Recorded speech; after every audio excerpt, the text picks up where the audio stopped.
আসসালামু আলাইকুম রহমতুল্লাহি ওয়া বারাকাতুহু। সম্মানিত দর্শক শ্রোতা, আজকে একটি গুরুত্বপূর্ণ বিষয় নিয়ে আমি আলোচনা করব।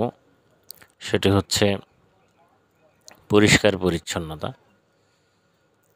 আমরা পরিষ্কার পরিচ্ছন্নতার ব্যাপারে অনেকেই অবহেলা করি, অথচ পরিষ্কার পরিচ্ছন্নতা এটা আমাদের জন্য অত্যন্ত গুরুত্বপূর্ণ। আমরা যদি মানসিক প্রশান্তি পেতে চাই এবং আত্মিক প্রশান্তি আমরা লাভ করতে চাই, তাহলে আমাদেরকে পরিষ্কার পরিচ্ছন্ন থাকতে হবে। অনেক সময় দেখা যায় যে আমাদের মনটা খুব বিষণ্ণ লাগছে।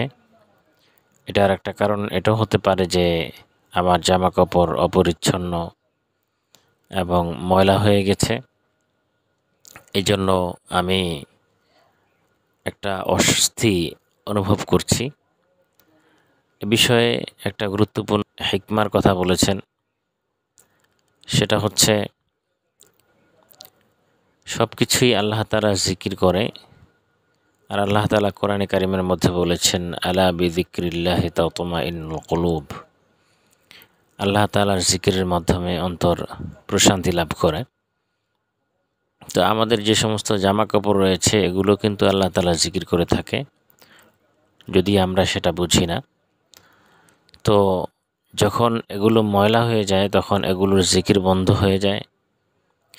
এ কারণে আমাদের মনের যে প্রশান্তি সেটা দূর হয়ে যায়।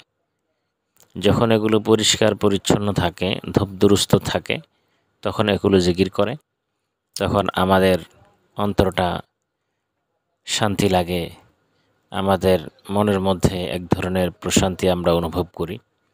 এই জন্য আমরা আমাদের জামা কাপড়গুলো পরিষ্কার করে ফেলব এবং আমাদের ঘর দোর আমরা সবসময় ঝাড়মোছ দিয়ে রাখবো।